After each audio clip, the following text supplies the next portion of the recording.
Hello, students. Mr. Yan here with Chapter 21, Lesson 1. It's called The New Immigrants. Now, we've already talked about immigrants, but today's lesson is about the second wave of immigrants. You see, the first wave came from places like Britain and Ireland and Germany. They're from Western Europe. This new wave that kind of hits the USA roughly between 1860 and 1919, they were from Eastern Europe.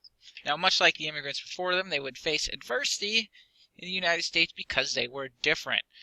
They had more obstacles to overcome, however, because many of them did not speak English. British guy, Irish guy, they already speak English. It's a pretty big advantage. And then you had some cultural differences between Eastern Europeans and Western Europeans, which would draw a stark contrast between them and their Western European forebears. Now, the Eastern Europeans, however, would make it in time and assimilate into the American melting pot, which you see here. Alright. In the mid-1880s, large numbers of new immigrants began to arrive in the United States. They were Greeks, Russians, Hungarians, Italians, Turks, and Poles. A lot of Jews, too. Now, meanwhile, the flow of immigrants from northeastern Europe slowed down to a trickle. Now, most were Catholic from Eastern Europe, coming into a predominantly Protestant nation. They knew little to no English. They lived together in neighborhoods where they could retain their language and culture and live with their own kind for them. You know, there's a lot of that. And after the Civil War, you even had folks from Japan and China begin coming to the U.S. in larger numbers. They came in really to the West Coast, you may well imagine, geographically here. Now, while people were coming to the U.S., but why are they coming to the U.S.? There's a whole lot of other places you could possibly go. Well, you had things called push-pull factors. So a push factor would be what's pushing you out of your own country, and then what in turn is pulling you into the United States. Factors pushing them out would be mostly economic. They emigrated from their homelands as a result of, economic hardship. For example, in Italy and Hungary, they were running from poverty and unemployment. In Russia, there wasn't enough land to support a family. Remember, like the Homestead Act, when people got 160 acres, and it said, well, you really need like 300 acres to be successful. Same kind of problem over in Russia. I know what you're thinking, Russia's huge, but a lot of it unfarmable.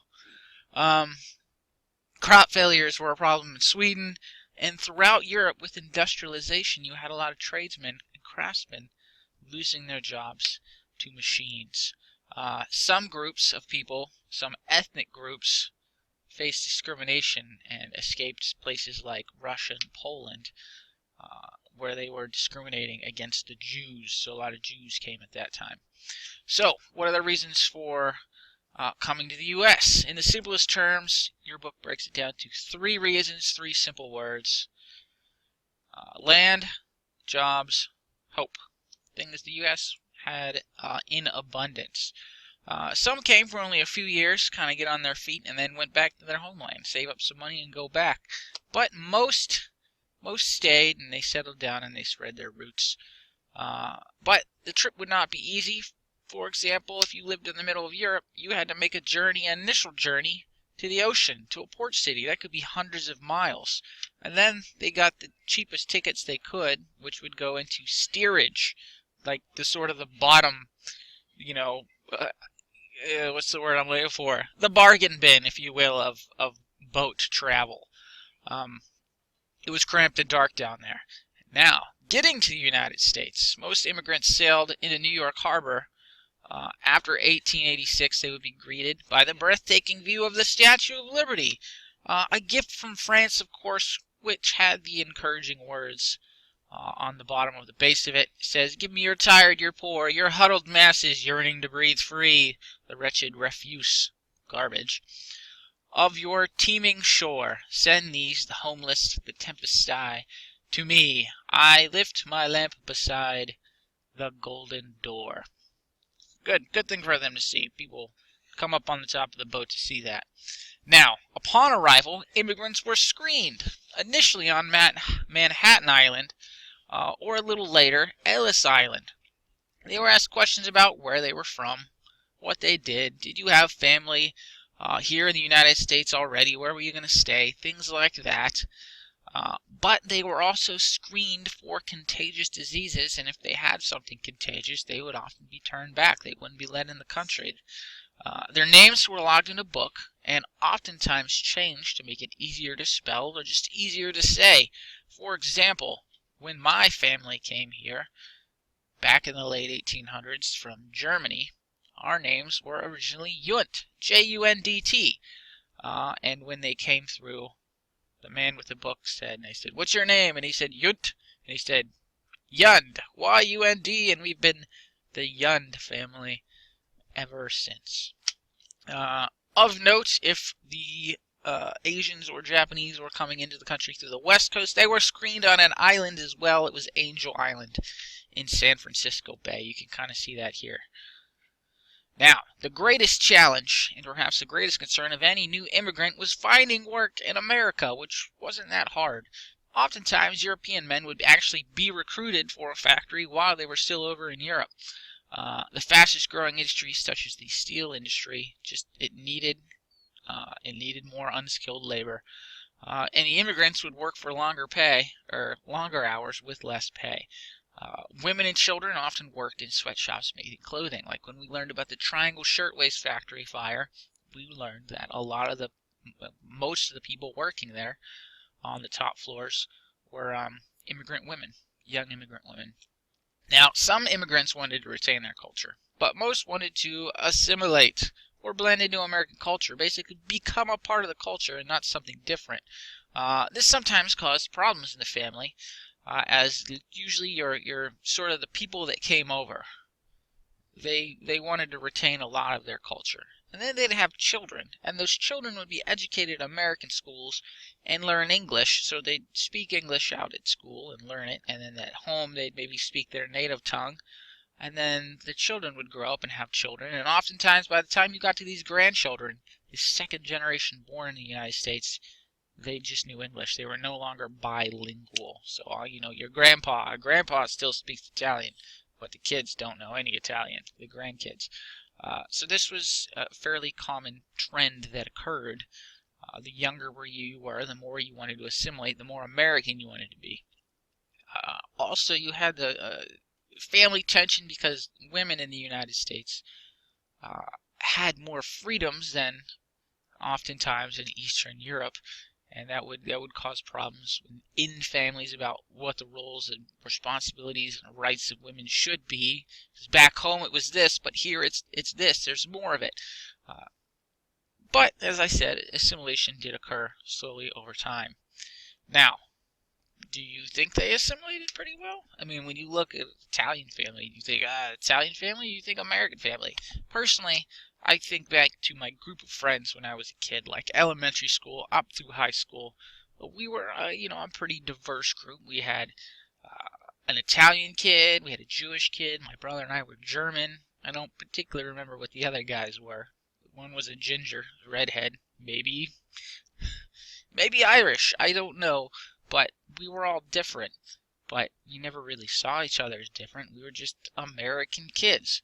And that was even knowing full well that the families of our friends, retained a lot of their cultural, ethnic heritage. For example, my buddy Napoli, Italian with a name like Napoli, I remember his aunt would make us spaghetti. It's really an Italian thing to do. She was older. She retained a lot more of her Italian heritage than my buddy Napoli did. But she would make us pasta, and she wouldn't let us leave until we ate it all.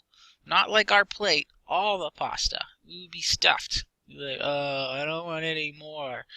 But she'd make us eat it all.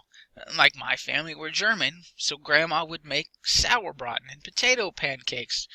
And my Jewish buddy Danny would celebrate Hanukkah and Christmas. His one parent was Jewish, his other one was standard Protestant or something. So he would do both, much to our chagrin, because Hanukkah is usually before Christmas, so he would start getting presents before the rest of us. And, as boys will be boys, we called each other every name in the book, oftentimes targeting the heritage, the background. But, it's It's all part of being a boy and all part of the American dream. We are a perfect example of the melting pot all coming together. And a large part, I think, of what makes America great. I put a little picture of the Little Rascals here because they're a pretty diverse group. And another fine example of the American melting pot. Now, it can be scary moving to a new place, especially one so different from their homeland. A lot of the immigrants had been farmers, but they didn't have enough land or money to buy land in America, so they moved into the cities, and they moved with people of of their likeness. So there were Italian neighborhoods and Polish neighborhoods and Chinese neighborhoods and things like that. For example, a lot of big cities still have a Chinatown or a Little Italy. It helped them preserve their culture. Like here's Chinatown, New York City, a long time ago. Now, not everyone was thrilled with this new wave of immigrants. They feared that they were a threat to American culture. The seemingly unending wave of immigrants who they thought spoke funny languages and worshipped in funny churches and lived in the slums and were dirty and weird, and they drove down wages. So you have people for these reasons didn't like them. They also blamed immigrants for crime, unemployment, and other national problems. Blaming immigrants. Now, they were called nativists. That kind of belief system is called nativism, and it's nothing new. Was new then, and it's not new now. It's just something that is always kind of there. But at the time, there was a surge of nativism, and as a result, the government passed some anti-immigration laws. For example, the Chinese Exclusion Act, passed in 1882, prohibited Chinese workers from entering the U.S. for 10 years, and then it got renewed twice. So 10 years passed, let's renew it. 10 years passed, let's renew it. That's like 30 years without any Chinese immigrants. Similar exclusionary laws were passed. Like in 1907, a restriction was placed on Japanese workers. There were times where they required you to be able to have literate in any language. They didn't want illiterate people entering the country, but it kind of came and passed. In general, even though the nativist movement was large, most people were like, we were immigrants not that long ago too, and they saw the good in letting in people to do work and become a part of America, particularly because a lot of them wanted to assimilate, be part of America. So that's the lesson content. On the very next page, you have your quiz, 10 points, 5 questions, standard Yund quiz. There's your melting pot again.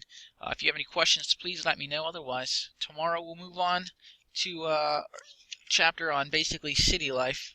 It's called something urban. Moving to the city. It's about urbanization, what it was like to live in the cities back then. All right. Hey, have a wonderful day.